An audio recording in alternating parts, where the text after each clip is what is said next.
Alléluia. Que le Seigneur vous bénisse. Et tout ce que le Seigneur fait est bon.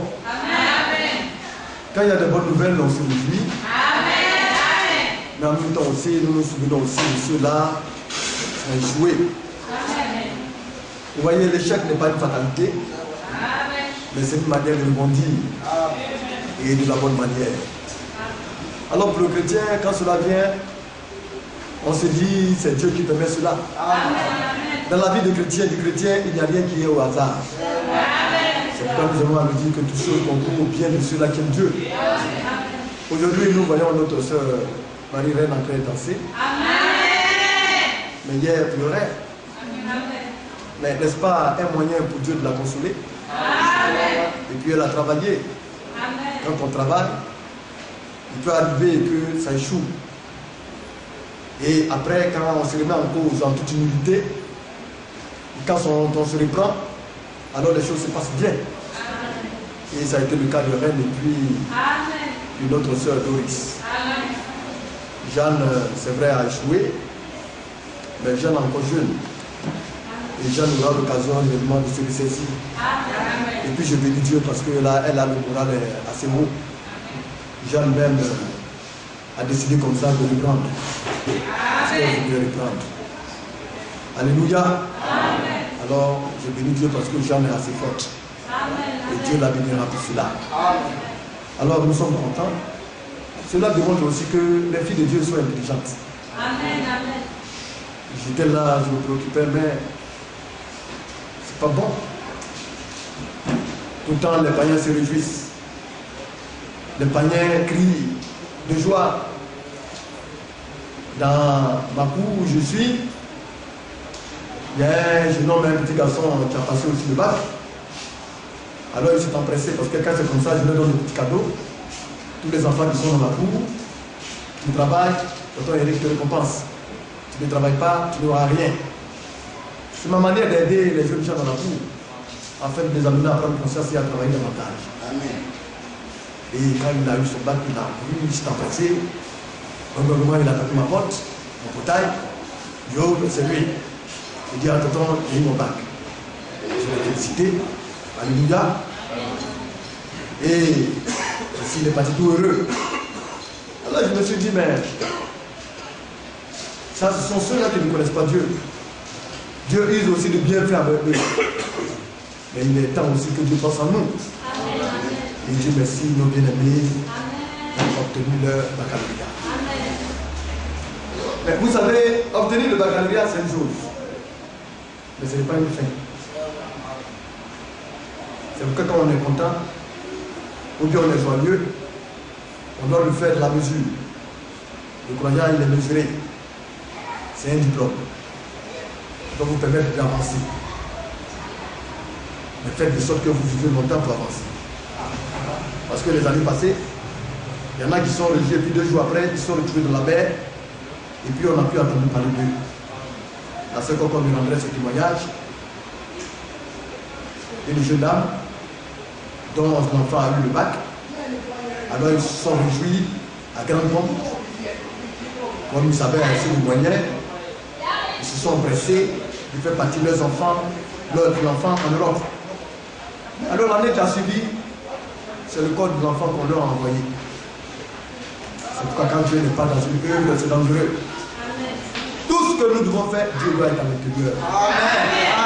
C'est pourquoi c'est une fierté pour les enfants de Dieu. Amen. De savoir qu'ils ont eu leur bac dans le Seigneur. Amen. Alors réjouissez-vous, soyez dans la joie. Et puis après un temps, alléluia, après avoir savouré vos joies, le plus dur ne fait que venir. Alléluia. Amen. Et ce que nous avons constaté aussi, c'est que nos bien-aimés ne font pas de longues études. Et cela n'est pas bon. On finit et puis on cherche un petit diplôme. On fait un petit concours. On va 100 000 francs, 150 000 francs. Et ça, nos soeurs aiment ça. C'est pas bon. Nous voudrons aussi avoir des doctorats ici. Des personnes également qui ont un niveau assez élevé. Vous en avez les moyens et les capacités de l'être. Il faut oser. Alléluia. Et c'est cela. Alors c'est le renard passe-passe à chacun son tour. Aujourd'hui, alléluia, Rennes et Doris sont eu. L'année prochaine, nos bébés, peut-être Nadassa, je ne sais pas. C'est l'année prochaine. Au fur et à mesure, chacun vient. Mais il faudrait que nos enfants aillent loin. Et ça fait la fierté et l'honneur de Dieu et de son Église. Pour dire que les enfants de Dieu sont intelligents. C'est à nous d'abord que l'intelligence a été donnée. Parce que nous avons l'Esprit de Dieu. Alors nous sommes dans la joie. Que Dieu bénisse nos bien-aimés qui ont eu leur examen. Que ceux qui n'ont pas eu l'année prochaine, nous croyons que nous ferons tout pour qu'ils puissent avoir leur examen. Alors que le nom du Seigneur soit béni. Amen. Et tout à l'heure nous avons chanté le nom de notre Seigneur. Amen. Oui, il est le Seigneur des Seigneurs, il est le roi des rois. Amen. Il faut connaître son Dieu. Quand tu ne connais pas ton Dieu, alors tu ne sais pas qui t'adore et tu ne sais pas aussi où tu vas. Quand tu sais qui tu adores, alors tu as la réalité des choses et des faits. Nous allons prendre le livre de Deutéronome, le petit sujet que j'ai entamé sur la divinité que je vais terminer. Malheureusement, nous avançons et alléluia, que Dieu vous bénisse. Nous avançons, mais c'est Dieu qui conduit les choses comme il désire. Nous allons prendre Deutéronome 10.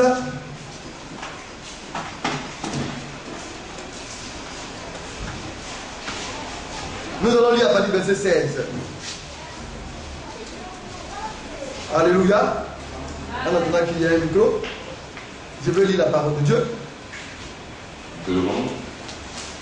Deutéronome chapitre 10. À partir du verset 16. Oui.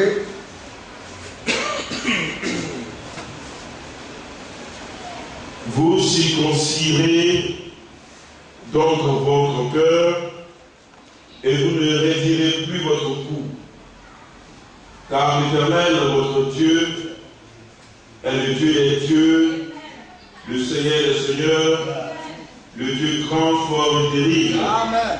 qui ne fait point de favoritisme et qui ne reçoit point de présent, qui fait voir à l'orphelin et à l'aveugle, qui aime l'étranger et lui donne de la nourriture et des vêtements.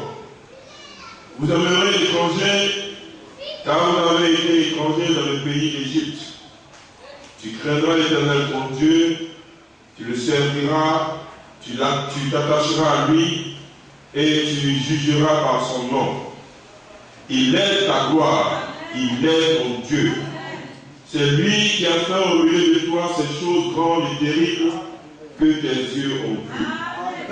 Pour la parole de Divin Père Céleste, nous nous réjouissons en ton nom éternel parce que tu es Dieu. Amen. Tu donnes la force à tes enfants et de notre Père, notre Dieu, de se rassembler ici dans ta maison et nous te bénissons aussi pour cela. Amen. Voici ta parole éternelle qui vient d'être lue et ton serviteur se tient là à travers ce que tu interviennes. Puisque éternel notre Père, notre Dieu, dans toute ta puissance, intervenir afin que ton peuple ici éternel reçoive l'instruction qu'il faut. Bénis l'éternel le canal par lequel tu passeras pour édifier ton peuple. Bénis ta parole et bénis ton peuple. Car c'est dans le précieux puissant nom de Jésus-Christ dans ce choses que je te prie. Amen. Amen. Que le nom du Seigneur soit béni. Amen. Alors, comme nous le voyons, pour pouvoir se révéler, Dieu désire une chose de nous. C'est notre cœur. Que nos cœurs soient circoncis. Or, la circoncision, nous le savons, c'est lorsque le propice est ôté. Le propice est une chose qui n'est pas importante, qui ne sert véritablement pas à grande chose. Une une chose qui n'est pas importante, alors nous devons ôter cela. Et que fait le prépuce? Ça maintient l'impureté. Ça garde tout ce qui est sale. Alors pour ceux-là qui vont se circoncier, ils voient que la saleté se trouve dans le prépuce. Et c'est cela qu'on doit couper pour circoncire l'homme. Et là, quand on dit cela, on dit que l'homme est sec. Il devient propre. Et il devient pur. Mais dans le physique aujourd'hui, ce n'est pas important. Mais dans le spirituel, c'est très important. Et les hommes avaient pour habitude de se circoncire. Et leur intérieur, leur cœur, est comme un homme est circoncis. Alors que vous voyez, c'est vrai qu'apparemment, il paraît intéressant et agréable. Mais au-dedans de lui, il est répugnant. Il est vilain. Il est sale. Alors Dieu a regardé cela. Dieu a dit, ce n'est plus maintenant de la circoncision physique ou charnelle dont j'ai besoin, mais c'est la circoncision de votre cœur. Séparez-vous de tout ce qui est souillure, de tout ce qui est impureté, de tout ce qui ne nomme pas Dieu et ne le glorifie pas. Nous devons nous en débarrasser. Alléluia. Et pour cela, nous devons être pleins d'humilité. Celui-là qui est humble, quand on lui parle, il écoute. Il prête attention. Il est attentif.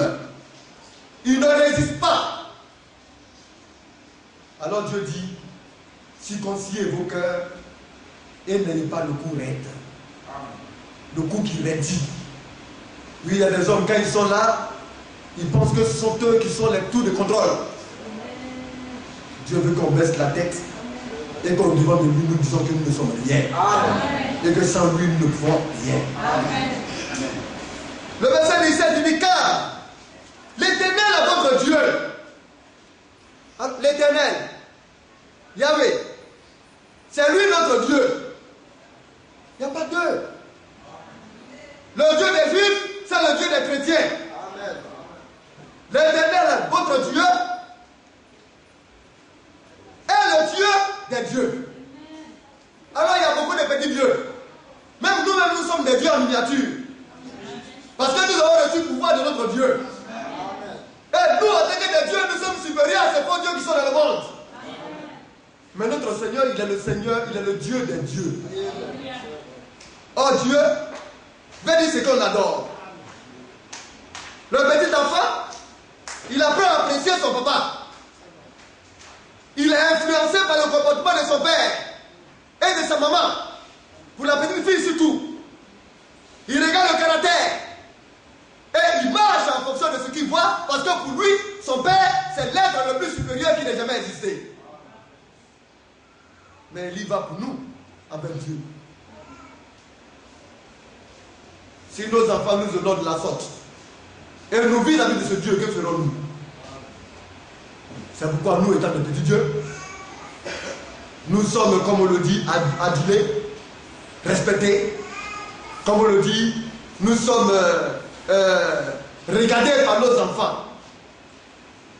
De la même manière, c'est ainsi que nous devons regarder notre Dieu. Il est le Dieu de tous les dieux. Alléluia. Amen. Et il continue, il est le Seigneur des seigneurs. Alors le Seigneur, c'est le maître. Et quand on parle de maître, on parle de vrai maître. Le maître, là, c'est celui-là qui a le pouvoir sur toi. C'est celui de qui tu dépends. C'est celui-là dont on est soumis. Alors, le maître ne peut pas venir te dire, va faire ça, et puis toi tu as dit, vraiment, je crois que, ou bien j'aimerais que ton j'aimerais là, ça n'a pas le sens d'être. Il est le Seigneur des Seigneurs. Et quand on dit le Seigneur des Seigneurs, ben vous-même les frères, Dieu vous a établi Seigneur sur vos femmes.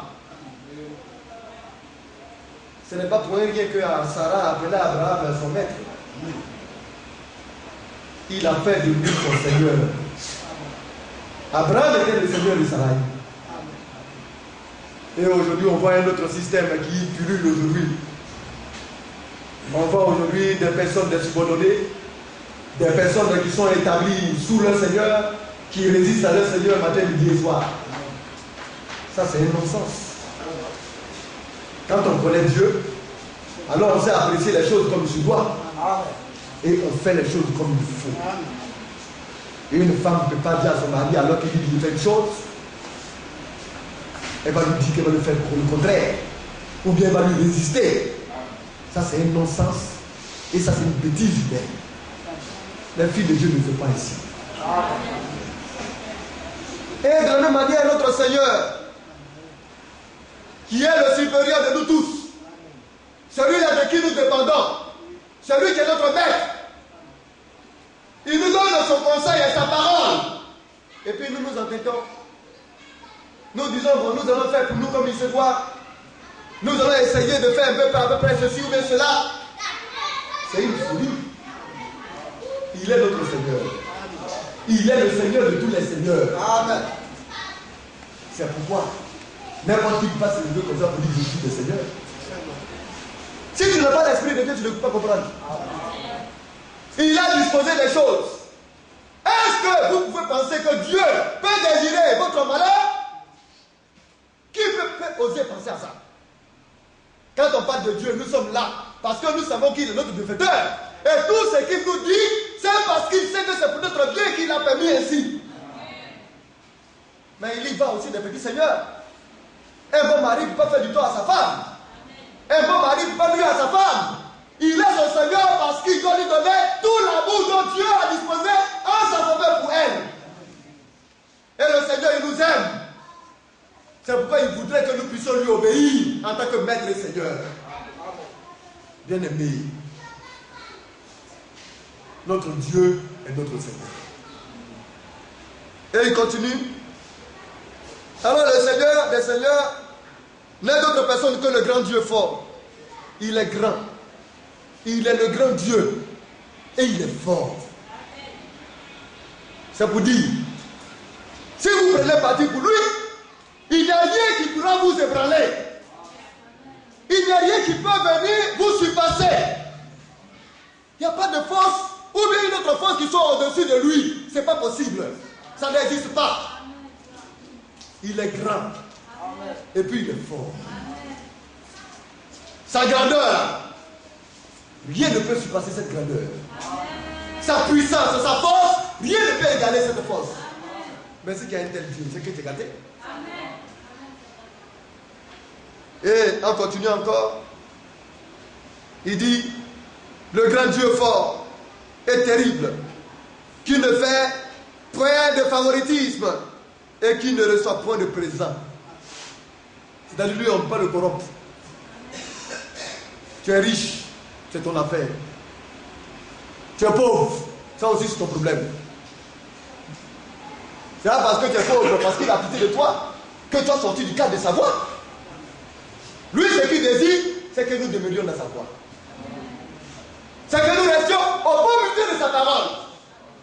Que tu sois pauvre, que tu sois riche, ta richesse ne peut pas le corrompre. Ta pauvreté aussi ne pourra pas aussi le nuire. Alors, ce qu'il demande, fais ce que je dis.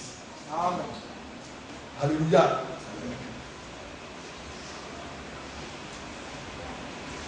Il dit, qui fait droit à l'orphelin et à la veuve, qui aime l'étranger et qui donne la nourriture et des vêtements, et qui lui donne la nourriture et des vêtements.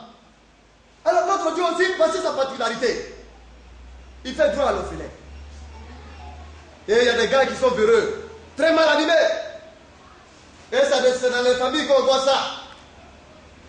Quand papa est vivant, et que papa a assez de biens, alors les vautours commencent à pulluler et à tourner autour de papa et de maman. Et quand ils viennent, ils sont dociles, ils sont contents, ils sont joyeux, ils sont attendrissants.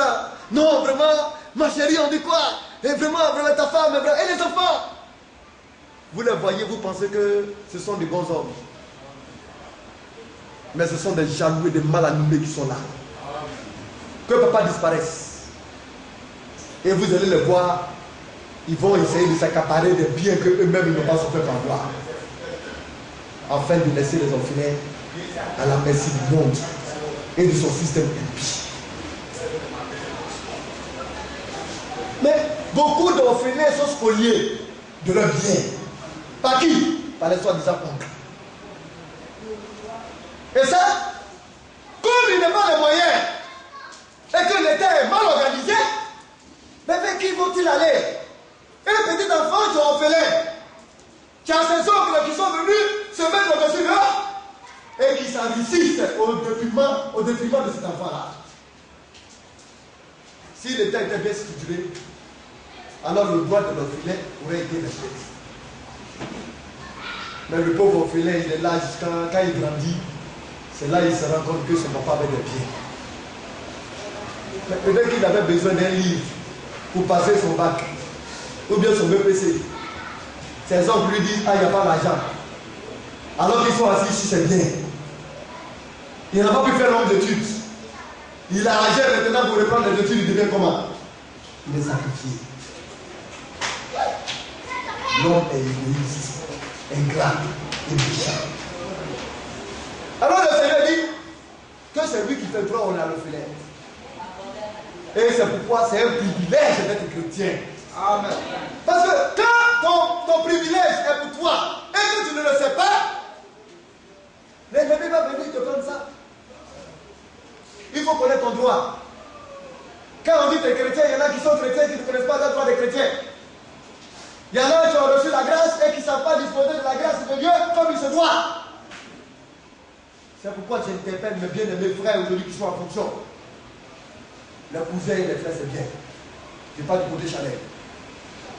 Mais vos enfants, mettez-les à l'abri. Si le Seigneur doit venir dans 20 ans, préparez l'avenir de vos enfants dans 20 ans. Si c'est dans 50 ans, alléluia, préparez l'avenir de vos enfants dans 50 ans. Les soi-disant tontons et frères et cousins qui tournent autour, vous pouvez leur faire du bien de manière mesurée. Ce sont des enfants que Dieu vous a donnés d'abord. Prenez soin d'eux. Alléluia.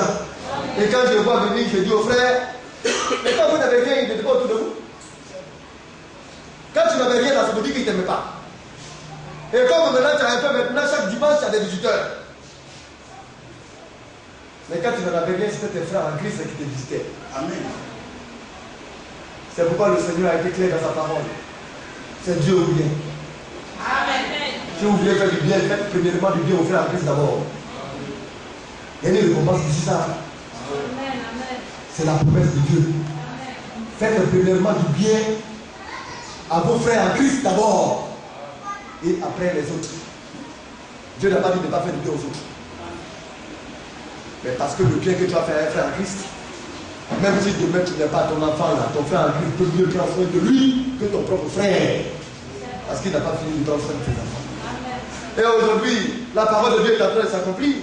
Il y a des rivalités dans les familles. Un frère qui s'élève contre son frère. La soeur qui s'élève contre sa soeur. La maman qui s'élève contre sa fille. On ne comprend rien. C'est pourquoi? Parce que le monde est ainsi fait. Mais ce n'est pas le même sujet.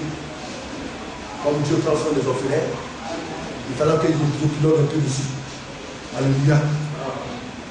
Alors, et comme on le voit, il prend aussi soin de la veuve. C'est ça Dieu. C'est pourquoi, si nous avons des veuves ici, les frères doivent pouvoir également animer la miséricorde de Dieu. Quand tu vas payer des sacs de riz pour toi, il faut prendre au moins un petit sac de riz de 5 kilos pour la veuve. Il faut lui donner. Dieu va te bénir. Quand tu prends, il faut aussi penser aussi à l'orphelin.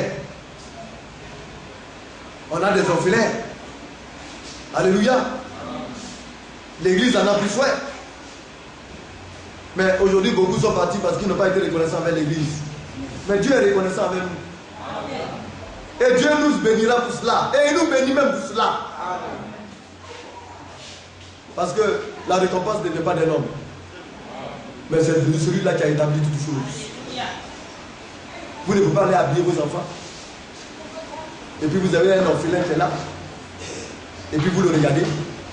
Vos enfants se réjouissent. Et puis il est là. Or l'orphelin a pour premier papa, c'est Dieu. Alors vous lui dites, Dieu m'a donné. J'ai entretien pour moi. Et puis pour l'enfant de Dieu, Dieu est laissé là. Mais comment on peut comprendre ça? Non. Quand vous donnez pour vous, faites un petit collier et donnez à l'orphelin. Et Dieu va vous bénir tout cela. Alléluia. Alors il continue.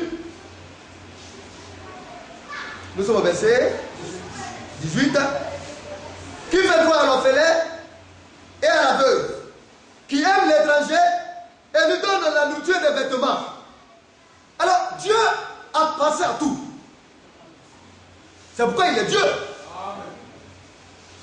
Quand tu es un étranger dans un pays, voilà la promesse pour toi. Mais tu es un étranger dans un pays, si tu vis n'importe comment, tu parles n'importe comment, tu te comportes n'importe comment, Dieu ne te regardera pas. Mais quand tu es un étranger fidèle à Dieu, et quand tu prends cette promesse, tu dis Seigneur, il est dit que tu donnes la nourriture à l'étranger et tu lui donnes des vêtements. Dieu va trouver une solution pour l'étranger. C'est pourquoi on est étonné quand en Côte d'Ivoire les étrangers s'en sortent bien. Ah, les étrangers réussissent, hein? Quand les Ivoiriens regardent ça, ils sont jaloux, ils se posent la question, mais là, ils viennent pour nous envahir, il faut travailler. Il ne faut pas regarder l'étranger, il faut travailler. Mais c'est la liberté. Lui, quand il est venu à l'étranger, là, il sait qu'il est venu se chercher. Mais toi, Ivoirien, tu te plains pourquoi? Terre là, c'est pourquoi? C'est Dieu qui a créé sa terre. Mais Dieu l'a fait naître dans un endroit. Et il est venu à l'aventure. Et comme il est venu à l'aventure, alors Dieu se souvient de sa promesse. Parce qu'il n'aime pas qu'on fasse du tort aux étrangers. Parce que son peuple a été étranger. Avant qu'il Israël n'ait le bon pays où coule le lait et le miel, avant que le pays d'Israël soit le plus beau pays du monde, c'est ce que Dieu a dit, et Dieu va réaliser ça. Hier j'étais là, j'ai regardé un vrai Dubaï, il dit quoi? Je ne sais pas, les Arabes là, leur pays, ils sont en train de faire pousser, vous voyez, comment on appelle ça, des vivriers dans le désert. Vous voyez, ils ont fait de leur lieu un petit paradis. Alors je regarde, je dis, mais ça semble être une merveille. Mais la parole de Dieu va s'accomplir parce que Dieu dit qu'Israël est le plus beau pays du monde. C'est Dieu qui décide de tout. Et Israël, si Israël n'est pas le plus beau pays du monde, Israël sera le plus beau pays du monde. C'est le choix de Dieu. Alléluia. Alors, comme on le voit, il prend soin des étrangers. N'est-ce pas? Le verset 20. N'est-ce pas? Amen. Le verset 19. Vous aimerez l'étranger car vous avez été étranger dans le pays d'Égypte. Dieu s'adresse à son peuple. Dieu dit aux Juifs d'aimer l'étranger. Mais et nous chrétiens, le Juif c'est le croyant. Et le croyant aujourd'hui c'est le croyant, le chrétien. Nous devons aimer l'étranger. Parce que nous-mêmes nous sommes étrangers sur la terre. Parce que bientôt ils vont dire qu'ils ne nous connaissent pas. Tu vas venir dire que tu es ivoirien et puis on dit que c'est ivoirien au match. Si l'Union européenne, l'Empire romain ne te reconnaît pas, mon ami, tu es foutu. Hein? Donc nous sommes tous des pèlerins voyageurs. Amen. Notre patrie là. Et comme Dieu fait cela, c'est le royaume des cieux. Et c'est la raison pour laquelle nous sommes là pour y travailler. C'est l'ambassade du ciel en Côte d'Ivoire. L'église de Dieu. C'est le territoire de Dieu. Vous ne pouvez pas partir dans l'ambassade de l'Allemagne pour commencer à danser. On vous attrape pour mettre en prison parce que ce n'est pas le territoire de Côte d'Ivoire. C'est le drapeau de l'Allemagne qui est fixé là-bas, quand même que cela est en Côte d'Ivoire. De la même manière, quelqu'un peut venir s'amuser et puis essayer de danser au milieu de l'église. Parce que c'est le territoire de Dieu sur la terre. Nous sommes des ambassadeurs de Dieu sur la terre. Nous sommes des étrangers dans un pays dans lequel Dieu nous a fait naître. Donc c'est pour là-bas d'abord. Et comme nous sommes tous des mêmes patries, alors notre frère étranger même qui est là, c'est notre frère de notre patrie, notre véritable patrie, alors c'est mon frère qui est là. Et je dois bien le prendre. Je dois l'aimer comme il se doit. Il doit se sentir bien. Alléluia. Et surtout qu'il est mon frère en Christ. Là, je dois l'aimer même que tous les Ivoiriens qui sont sur le territoire ivoirien. Parce que c'est mon frère en Christ. Amen. Quand on perçoit les choses de Dieu avec le langage de Dieu, alors on se sent bien. On est heureux parce que c'est le conseil de Dieu. Amen. Alors nous continuons. Tu craindras l'Éternel ton Dieu. Tu le serviras. Alors nous devons le craindre. Oh, craindre Dieu, c'est le commencement de la connaissance. Mais là, il dit on n'a qu'à le craindre. Si on ne peut pas apprendre ce que lui veut, que nous fassions à la veuve, à l'orphelin, à l'étranger, mais comment on va arriver à le craindre? Mais en écoutant, on sait que Dieu n'aime pas ça, que Dieu ne veut pas cela, que Dieu dit ceci, et que nous devons le faire pour le craindre. Alléluia. Nous sommes pour craindre le Seigneur. Alors, c'est avoir sa connaissance et marcher dans cette connaissance qu'il nous donne. En suivant la lettre de sa connaissance, parce que c'est lui notre maître qui nous donne des instructions et nous devons obéir à cela. C'est notre Dieu. Et il dit, tu craindras l'Éternel ton Dieu. Tu le serviras.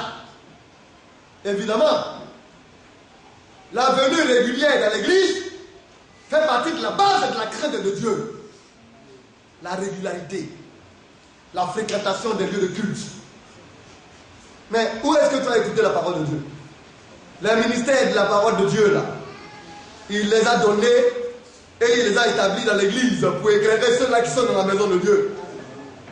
C'est pourquoi le lieu de culte doit être régulièrement visité. Quand on craint Dieu, on ne manque pas les cultes.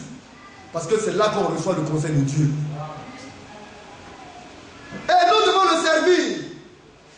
Tu t'attacheras à lui, nous attacher à lui. Regardez le petit enfant.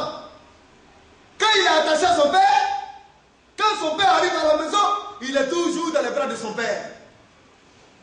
Quand son père bouge, il est attaché au pantalon de son père, à son pied. Il est collé comme le dit. Nous devons nous attacher à Dieu. Nous attacher aux Saintes Écritures. Nous devons aimer la parole de Dieu. Alléluia. Et tu jugeras par son nom. Surtout les serviteurs de Dieu. Dans le jugement, il ne faudrait pas qu'il fasse des compromis.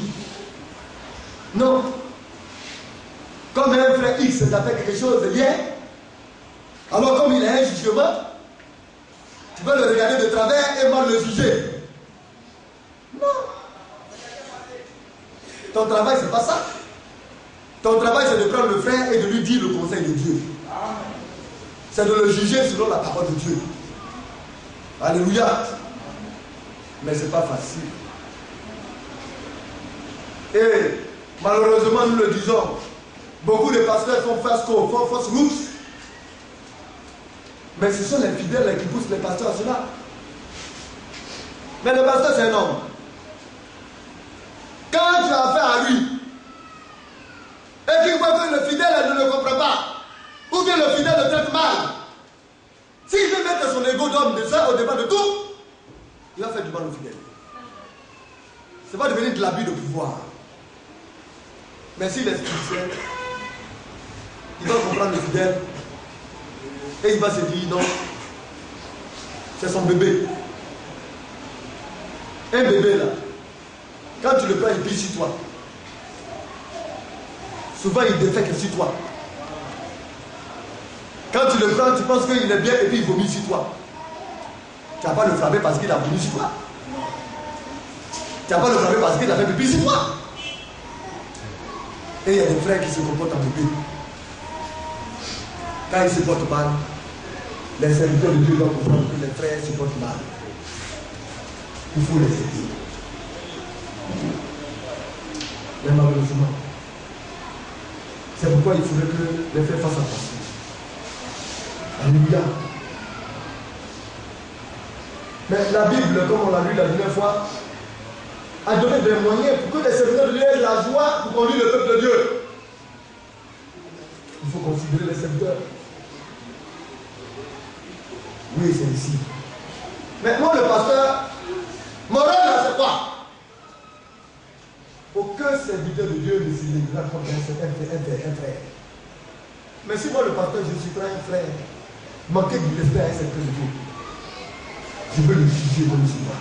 Amen. Amen. Mais le frère, le musulman, me gifler, me frapper, je ne dis rien. Bien. Mais pour lui, il n'est qu'à prier pour ne pas que je sois fâché. Parce que si je suis fâché et que je vais devant Dieu, c'est que Dieu va lui montrer là. Il ne m'aurait jamais vu ça. Amen. Amen. Mais je serai coupable. Nous ne sommes pas là pour nous faire justice. Amen. Et le prophète avait dit ça. Il y a des hommes qui sont tellement mal animés, chaque jour que Dieu fait, eux là c'est la tentation qui est dans leur esprit. Comment faire pour tenter les serviteurs de Dieu? Comment faire pour surprendre les serviteurs de Dieu dans les erreurs? Et voilà la manière de vivre. Mais William Branham, humble et fidèle serviteur de Dieu, car il fait.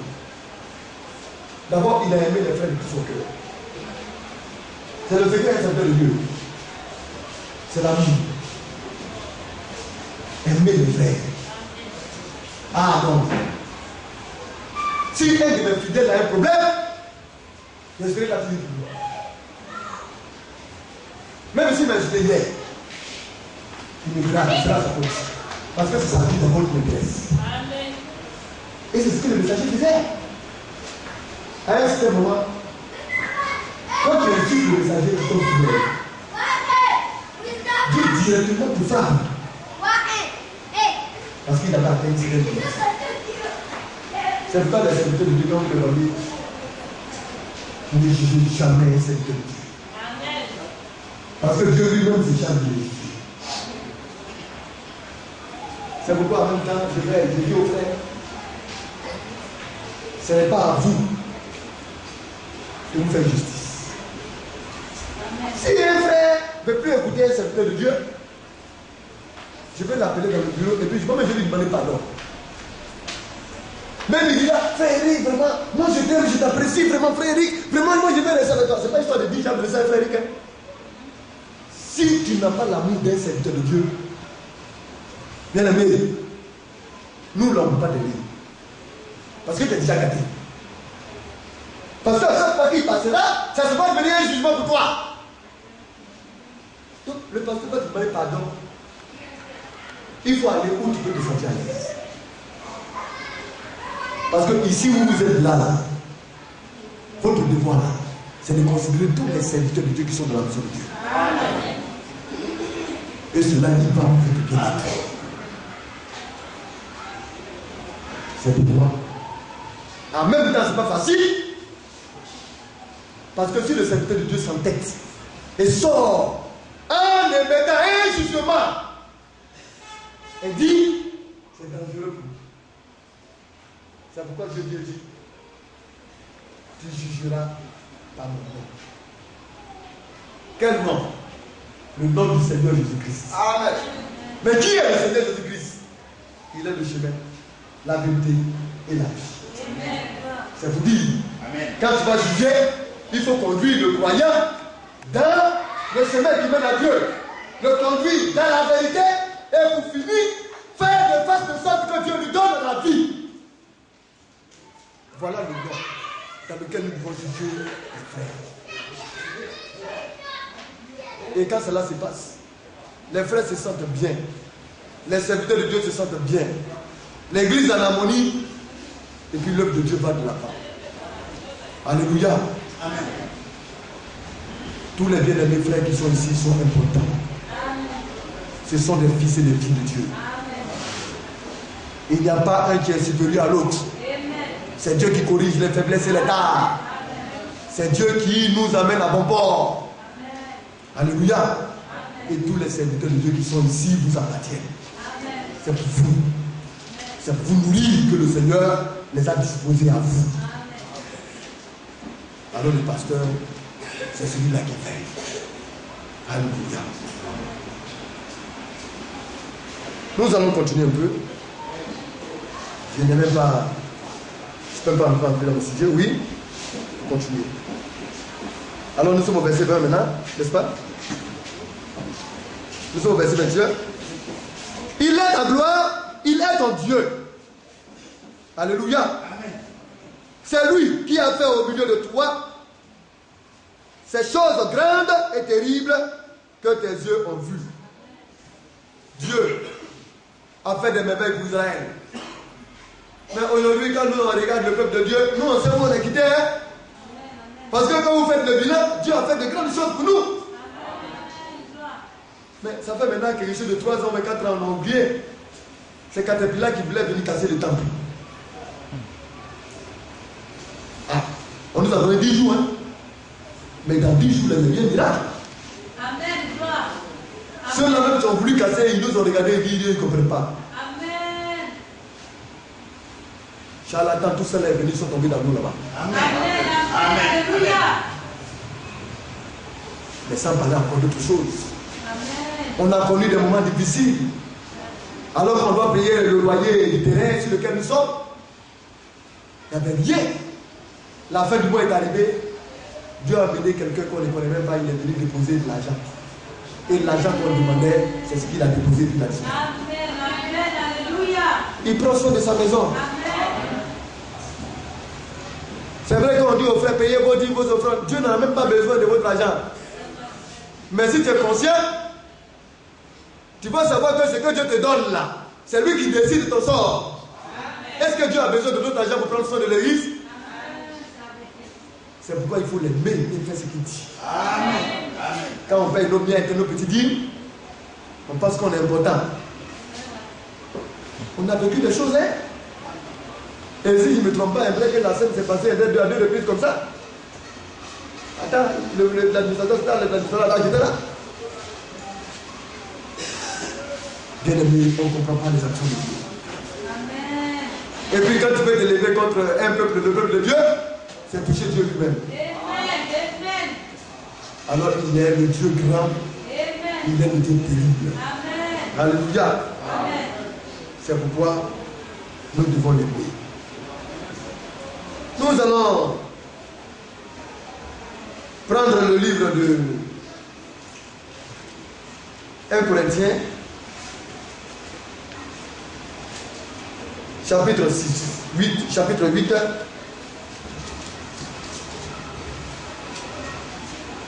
Et lire pour arrêter là aujourd'hui parce que nous avons le temps déjà passé. La dernière fois, nous avons lu un peu cela. Alors, néanmoins, pour nous croyants, chrétiens, il n'y a qu'un seul Dieu. Il est unique. Il y a un seul, il n'y a pas de deux. Le Père de qui vient toutes choses. Alors notre Dieu, il est le Père de qui toutes choses existent. C'est de lui que vient tout ce qui existe, toutes choses. Et pour qui nous sommes. N'est-ce pas? Et il continue encore. Et un seul Seigneur, Jésus-Christ. Nous avons vu qu'il est le Seigneur des Seigneurs. Amen. Il est le roi des rois. Amen. Il est le Dieu des dieux. Amen. Et ici, il dit qu'il n'y a qu'un seul Dieu, de qui sont toutes choses, et un seul Seigneur. Jésus-Christ. Alléluia. Amen. Par qui sont toutes choses? Amen. Par qui sont toutes choses? Amen. Tout ce qui existe sont par lui. C'est-à-dire que tout est venu d'existence par lui. Et pour qui et par qui nous sommes. Amen. Quand on dit que tu existes par quelqu'un, c'est-à-dire que tu ne peux rien faire sans lui. Amen. Les hommes aiment l'indépendance. Et c'est ce qui a été fatal au jardin d'Éden. La liberté. Pas celle que Dieu donne, mais celle que veulent les hommes. Liberté pour liberté. Dieu aime qu'on soit dépendant de lui. Alléluia. Parce que c'est par lui que nous sommes. C'est par lui que nous existons. C'est par lui que nous pouvons toutes choses. Il est bon de s'attendre à lui. Il est bon de se soumettre à lui. Il est bon de le regarder lui. Alors quand on va se lever, c'est dans l'humilité qu'on doit parler. Amen. Seigneur, regarde-moi. Amen. Je ne suis rien. Amen. Je vais aller où? Amen. Que vais-je devenir sans toi? Amen. Où vais-je arriver sans toi? Amen. Tu as dit que c'est par toi Amen. que nous sommes. Alléluia. Amen. C'est lui notre Seigneur. Amen. Mais nous aurons l'occasion de continuer. Connaissez votre Dieu. Connaître son Dieu, c'est la chose la plus importante. Et comme il y en a qui ne connaissent pas leur Dieu, ils prennent des statues. Comment des personnes peuvent-ils se mettre là et puis invoquer Saint-Michel, Saint-Gabriel? Et puis même des anges, même quand on n'a jamais entendu le nom, Raphaël. Oui. Ils ont enlevé ça où? Dans quel livre? Qui leur a donné cette révélation?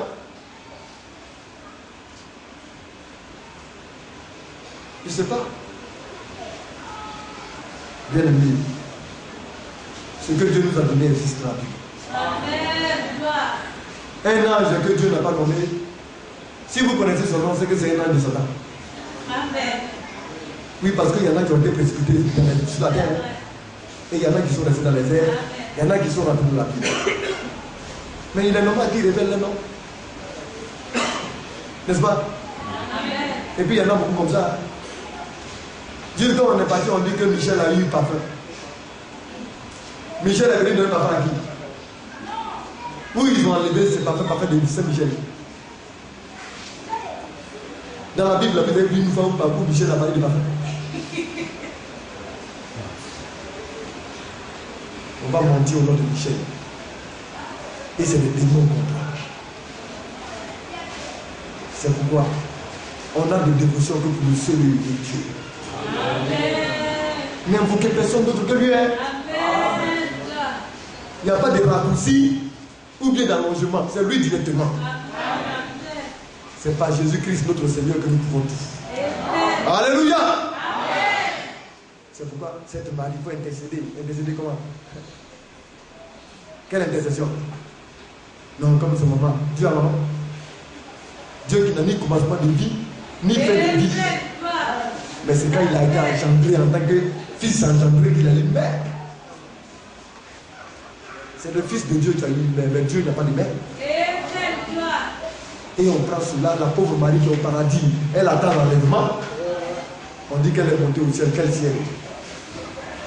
Elle est morte, on l'a enterrée. Marie n'est jamais montée au ciel. Elle seule est montée au ciel. C'est notre Seigneur Jésus-Christ.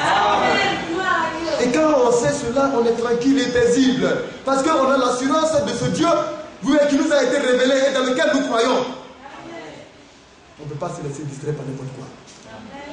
Il y a trop de faux dieux qui tournent aujourd'hui. Et même les dénominations sont en train d'adorer des formes de Dieu. Ils pensent que c'est le vrai Dieu qu'ils sont en train d'adorer. Alors que c'est un faux Dieu, ils adorent. Vous avez trois dieux, un Dieu le Père ici, un Dieu le Fils, un Dieu le Saint-Esprit. Trois dieux qui forment un seul Dieu. Où c'est écrit trois dieux? Aucun juif ne l'a fait et aucun chrétien authentique ne l'a fait. Bien aimé, nous allons lever, nous allons prier le Seigneur pour la parole de Dieu.